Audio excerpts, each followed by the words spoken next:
All right, here we go. So, have you played against this deck? Is it a tough deck for you to beat?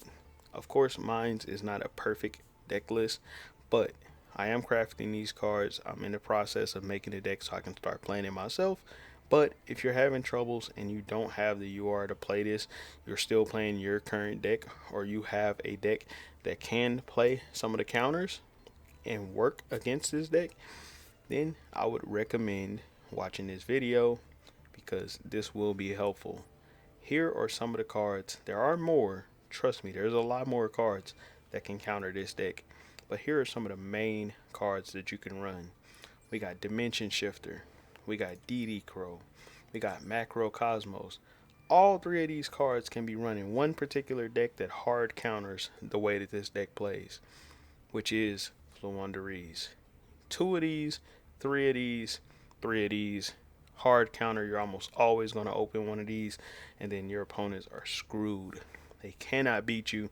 They can beat you if you DD Crow, because they may mill way more than what just one DD Crow can stop.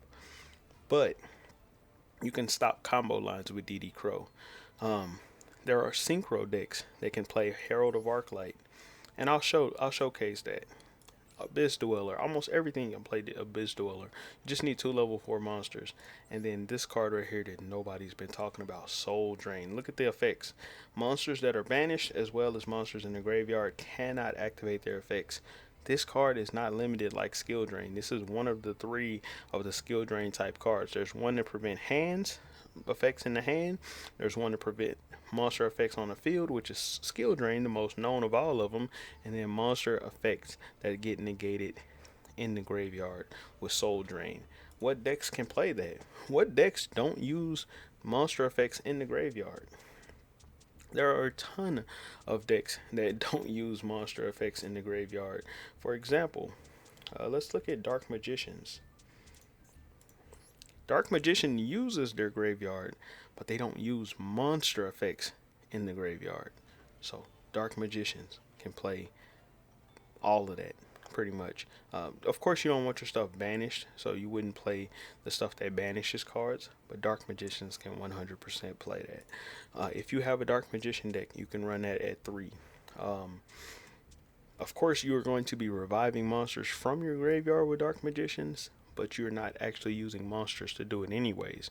You're using your Eternal Souls to revive them. What other decks can basically body them? Fluendaries. Fluendaries hard bodies all of those decks. You can literally run almost all of that except the last card, and then of course the synchros don't really work. But the main three, that Macro Cosmos can go in here. You could also run the this card right here is a hard body for it too. Not being able to activate any monster effects whatsoever, and you can loop it and use it on them every turn. Like, they're pretty much screwed. They can't do anything. They can't if they mill, they're milling for nothing because they get no effects. Look, this turns off all effects. So this card is busted against them. Um, like me, I in my Scareclaw deck, basically this deck right here, while I'm doing my main combo line revolves around 4 Mud Skipper. 4 Mud Skipper will literally get me an parallel exceeds. If you guys play any combo decks that can utilize 4 Mud Skipper, literally parallel exceeds plus 4 Mud Skipper gets you an Abyss Dweller, and you can still make your plays with your 4 Mud Skipper. This gets me full combo by itself without even the use of the parallel exceeds. So this would be an extender just to get me Abyss Dweller in combo to shut down my opponents, and I will show that. Don't worry. Um, then we got our where is it? We got our Dark Magicians, or no, Dark Magicians I already showed that. So then we got ABC Therian. So here we go. Look at this. In combo, we're going to be going into Herald of Arclight. This card is busted. And you can protect it, making it to where they can't just normal something and attack into it. They banish all of their Ishizu Tearlaments. Matter of fact, let's show a gameplay of this happening. So we're going to go to replays right here. And we'll go to me playing against this guy, Key Error, right here. and it shows the Herald of Arclight in effect and what it does. Now, he's not playing Ishizu Tearlaments, but if this wasn't Ishizu Tearlaments, the same exact thing would happen, but worse for him. And I'll show why. So I'm going to start off with the Destrudo plays. And of course, I'm going to go any deck that can do good synchro plays, that can get you a synchro level 4 on the field, can pretty much do this combo line. Like, as long as you can get some level 4 synchros out, you should be okay. So we're gonna go Barricade Board Blocker, and there is a card that I do want to point out. Even if you play sprites, that can get this card on the field in sprites, and it's busted. It's a hand trap that can get you a level 4 synchro, and I will show it. It's busted.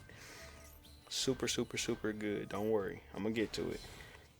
So we go Borolo, Savage Dragon right here, and then activate Cupid Pitch. Cupid Pitch is going to search this card, but of course it was already in hand, so I didn't need to search it. And then we go Herald of Arclight with the Therian Disc Coliseum Protection to go into Therian King Regulus right here. Boom. Super simple right there, right? So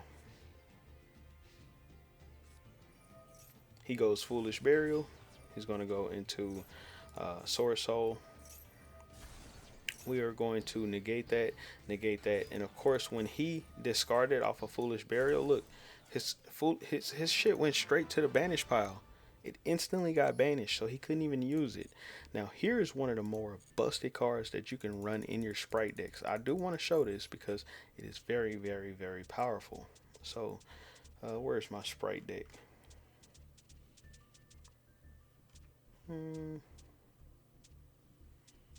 Here it is. So let's say you take 3 spots out of here. Let's look at 3 cards I don't go into that frequently. I don't go into Zeus that frequently with sprites. If I'm being honest, I don't go into Zeus that frequently. So if I took these 2 out, and possibly even took out the Solemn Great Olive Mirage, I don't go into this either. So that's 3 spots that can be taken out, and put 3 Herald of Arclights in there. Now why the fuck would you run 3 Herald of Arclights in this particular deck? Because you can go into it 3 times, right? So I'm about to show the card that in sprites can be a very hard counter to those other plays that I was just talking about. So it is a level 2. I just need to find it, don't worry. It's a level 2. It's a hand trap at that. I believe it's a super rare. I don't know the card's name, but here it is. Hop Ear Squadron. If you run this card right here, like I believe me, I've done some reading. I read cards like crazy. Look, during your opponent's main phase, quick effect, you can target 1 face-up monster your opponent you control, special summon this card from your hand, and if you do, immediately after this effect resolves, synchro summon 1 synchro monster using only this card you control and that target, which means on your opponent's turn, and this is once per turn, on your opponent's turn, you can summon a Omni Negate in your archetype of your sprite deck using one of your level 2s plus this card. So you summon that Omni Negate, anything they do when they start milling gets banished. Any of those monsters get straight banished. So this card will be powerful, so let's go ahead and make 3 copies of that. I will be using that to hard counter. So now let's look at one of the more matches that I just played. Now this is, I make some misplays, so don't judge me on my misplays. Make a lot of misplays in this particular match, but it is a-okay. I do want to show this off because I make a ton of misplays, but I do want to show why this particular deck is super, super powerful. Scareclaws have always been one of my bread and butter decks that I go to for like the best of the best. It can compete against every deck. Like there's a way to beat every deck, and I want to show how easy it is to get to your level, basically your Abyss Dweller. So you see this side net mining right here? You always open side net mining or some kind of way to get you to 4 Mud Skipper. almost every time you play, you get to Signet Mining. You got 3 copies of Signet Mining, 1-for-1, plus 3 copies of 4 Mud Skipper. Or you could just literally draw one of the extenders itself, which is the um, Parallel Exceeds. So you're going to get Parallel Exceeds out if you start doing links with this particular deck, which is why running those cards in any of your archetypes that can run it can be extremely powerful, because literally that'll get you your Abyss Dweller on the field. Now, of course, I do make some misplays right here. I couldn't activate this to get rid of this because I couldn't target it. So yes, I misplayed. So I'm going to make my plays here. Get to Rhino Heart, summon Rhino Heart, go out into Scareclaw Triheart. I know that a rival will protect my Triheart when I go to attack into his Dark Magician right here. So I protect it, but I make a misplay. I go to pop this card here, and instead of negating it, I didn't negate it because I forgot that when he revives this, I can't destroy it. And he revived it, he chained it to it, so then that way it will be a link above. So I could have actually popped his board right here and then potentially won the game right away, but I made a misplay. And then I make another misplay, so 2 misplays. So I go ahead and activate DPE right here to pop that. And then of course Faithful Adventurer protect this. It's going to go dark. And then he's going to use dark to grab my DPE. So he's a pretty smart ass player. This motherfucker is intelligent. Like he's outplaying me like crazy. But it's okay, because now it's time for me to get my fucking revenge. So watch this shit. So he grabs the Magician Souls. And then I go 4 Mud Skipper, revealing my Scareclaw Lightheart. Go into Lightheart. Of course, 4 Mud Skipper will search Parallel Exceeds. This is what I was talking about. So now, when I go into combo, watch this. I'm going to pop my Lightheart to bring out Visa Starfrost. Go into IP Masquerena. Now, once I go into IP Masquerena, Parallel Exceeds will summon out. Now, this is why this combo is so busted. Look at this. They both turn to level 4s. That's where you can go into your Abyss Dweller in combo, in your Scareclaw combo. If you play Scareclaws, you can go into Abyss Dweller. This will shut down those Ishizu Tearlaments. This combo, doing this right here. And I could have done this in my opening play. I just chose not to, because I was trying to do different plays. I had different plans in effect to basically use the Adventure Engine first as protection. So that's why I did that. So I go into Baron de Flor, revive Visa Starfrost, and then I go into Cheng Ying, and then I go into Artifact Dagda. Now, the only reason I went into Artifact Dagda right here was because, let me pause this for a second. I didn't need Artifact Dagda. Believe me, I promise you I did not need Artifact Dagda. Did not need to set the site or anything like that. The only reason I did that was to go into Crusader Avermax, because you need 2 monsters special summon from the extra deck, and that was the best target that I could actually go into from the extra deck. So that's why I did that, believe me.